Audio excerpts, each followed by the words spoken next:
ازيكم عاملين ايه؟ يا رب تكونوا بخير. النهارده هنتعرف على شقة جديدة في معمور الشاطئ، ويعني انا دخلتها وجربتها مع عيلتي كلها، ويعني شكلها حلو، المنظر جميل، ويعني روعة روعة. ده حتى كل حاجة جميلة قوي في الشقة، ويعني تقدروا ان انتوا تعملوا فيها اي حاجة.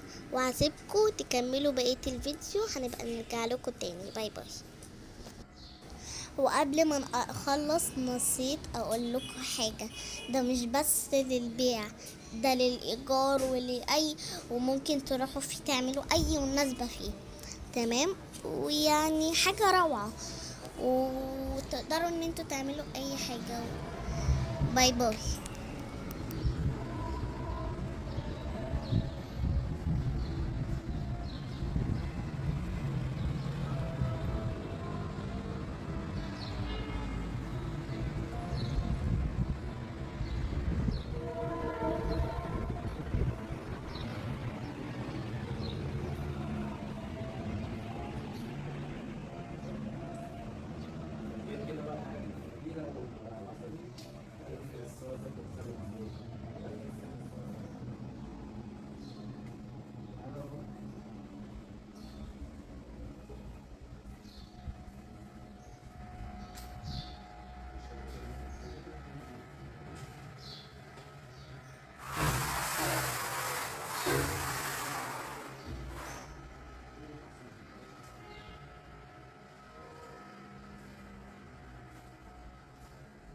على حاجة انت